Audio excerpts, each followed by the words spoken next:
नमस्कार, स्वागत है आपका न्यूज़ लॉन्चर पर। मैं हूं अशोक वानखड़े, लेकर आया हूं आपका अपना कार्यक्रम द एक्स-रे। एक खबर है और इस बार खबर बिज़नेस की दुनिया से है, लेकिन फिर राजनीति से जुड़ी है ही।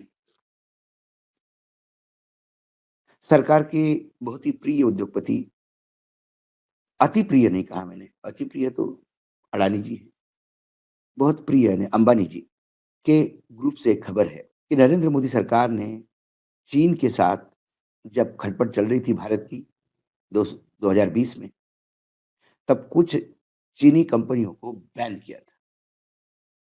उनमें से एक कंपनी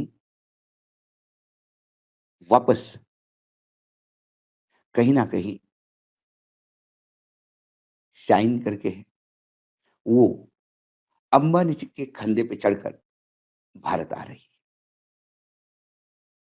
मैं चौंक गया क्योंकि चाइना के साथ अभी भी संबंध है ही, लेकिन जिन कंपनियों को बैन किया, क्योंकि जब तनातनी चल रही थी, तो करीब-करीब ई चाइन एक ग्लोबल अ, ई-कॉमर्स प्लेटफ़ॉर्म है, बहुत बड़ा। उसके साथ 200 अन्य चीनी कंपनियों को भारत के इलेक्ट्रॉनिक एंड इन्फॉर्मेशन टेक्नोलॉजी मंत्रालय ने, आईटी मिनिस्ट्री ने बैन कर दिया था। और वो बैन हटाने का ना चाइना से कभी प्रपोज़ल आया, ना भारत से कभी आगे आई। और एकाएक खबर आती है कि अब शायद ये कंपनी अंबानी जी के द्वारा उसके साथ टाई-अप किया जा रहा है और वो भारत में प्रवेश कर रही है। अंबानी यानी मुकेश अंबानी और उनकी बेटी ईशा अंबानी जो रिलायंस रिटेल जो चला रहे हैं, उसी के साथ एक नया प्लेटफ़ॉर्म शुरू होने जा रहा है, एजियो डॉट कॉम। ये प्लेटफ़ॉर्म जो है, इसकी घोषणा हुई है, सब लॉन्च की तैयारी हो गई है, डेट कभी भी अनाउंस हो सकती है। ये भारत में फैशन वेयर, वेस्टर्न वेयर और फास्ट ग्रोइंग फैशन सेक्टर को कैटर करेगी। जब ये मार्केट में आना चाहती थी, तो उन्होंने अंतर्राष्ट्रीय स्तर पर, क्योंकि रिलायंस के सभी प्लेटफ़ॉर्म पे तो अवेलेबल होगी, लेकिन वर्ल्ड ओवर यदि आपको प्रेज़ेंस रखना है, तो फिर उन्होंने जो सर्वे किया उसमें शाइन कंपनी जो है, पोर्टल जो है चाइना का, वो सितंबर 2024 का यदि ट्रैफ़िक देखा जाए, तो पूरे दुनिया में नंबर 1 है। मतलब नाइके से लेके बाकी अन्य जो है H&M, ज़ारा, ये सब उसके पीछे आ जाते हैं।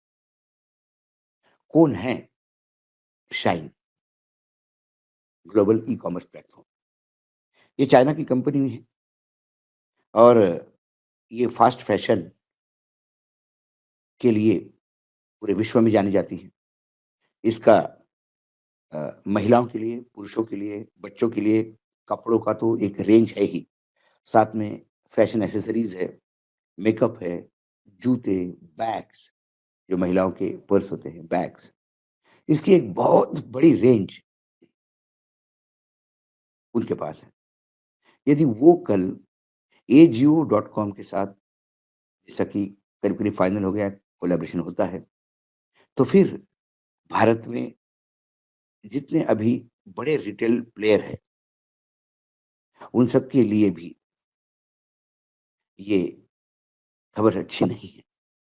जैसे टाटा ज़ोडियो, नवल टाटा का, फिर मैंत्रा, फिर ट्रेंड्स, H&M, ज़ारा, ये जो भारत के फास्टेस्ट ग्रोइंग ब्रांड है, इसके लिए ये खबर ठीक नहीं। अब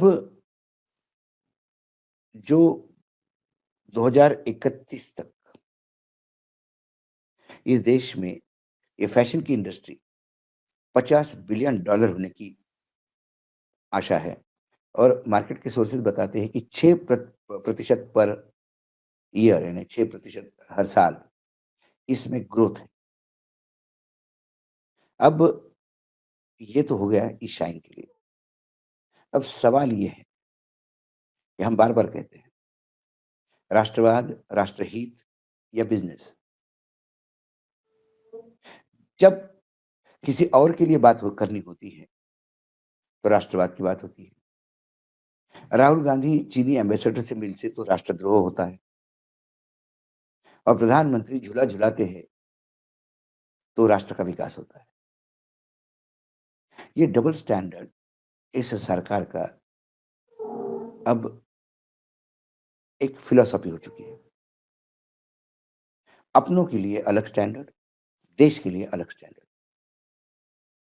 करने के लिए एक बात, बोलने के लिए और बात। जनता जनार्दन को बताने के लिए एक चेहरा, असल में एक चेहरा। तो ये वो चेहरा है जो अपने उद्योगपति मित्रों को मदद करने के लिए फिर राष्ट्रहित, राष्ट्र प्रेम, अस्मिता, आत्मनिर्भर, ये सब दूर-दूर तक दिखाई नहीं देता। ई-शाइन को बैन क्यों किया गया? सरकार ही बताए। और ऐसा चाइना के साथ क्या संबंध सुधर गए? अभी भी चीन के साथ हमारा जो ब्रह्मपुत्रा पे वो डैम बना रहे हैं अपस्ट्रीम पे, उससे लेके पूरे हिमालयी रेंज में भूकंप के तो खतरे हैं ही, लेकिन नीचे कभी बाढ़ तो कभी सूखा, पूरे नॉर्थ ईस्ट के पे ऊपर खतरा मंडरा रहा है। दुनिया के बड़े-बड़े विशेषज्ञ ये खतरा बता रहे हैं। चीन कह रहा है कि नहीं हमने चिंता की, लेकिन दुनिया का सबसे बड़ा बाँध उस पे बनने जा रहा है।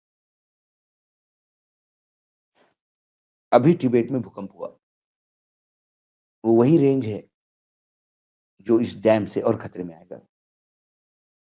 दूसरी तरफ हमारी गोचर की ज़मीन लद्दाख की नो मैन्स लैंड में चली गई और जो नो मैन्स लैंड थी, वो चाइना ने अपने कब्ज़े में कर ली। तो चाइना ने अपनी ज़मीन बढ़ाई और भारत ने अपनी ज़मीन खो के उसको नो मैन्स लैंड में दी।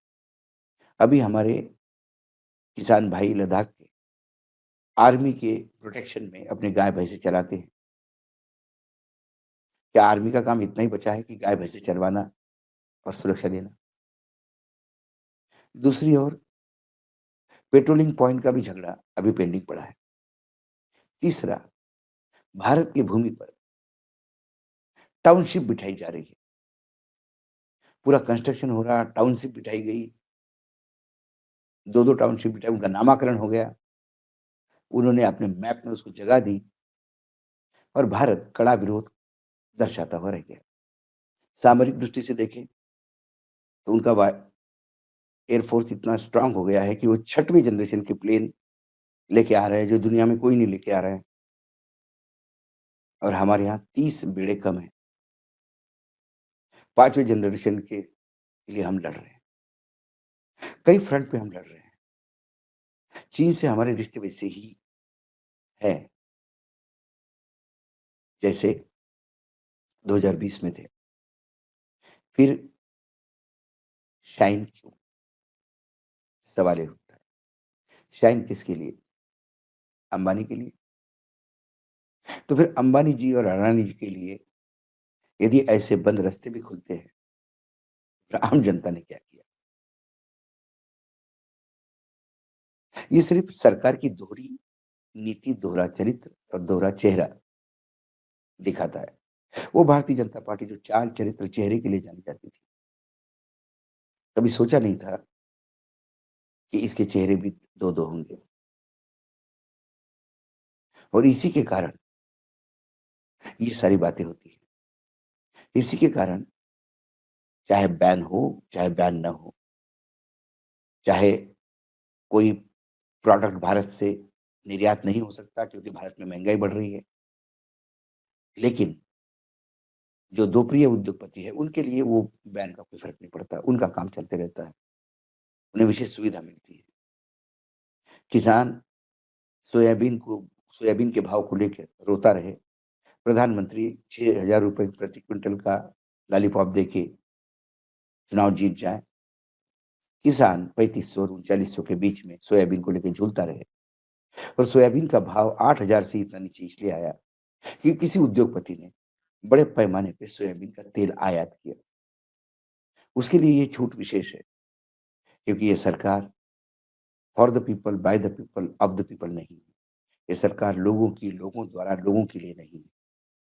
ये सरकार 2 उद्योगपतियों के लिए, एक पार्टी द्वारा और उसमें भी 2 नेताओं द्वारा जनता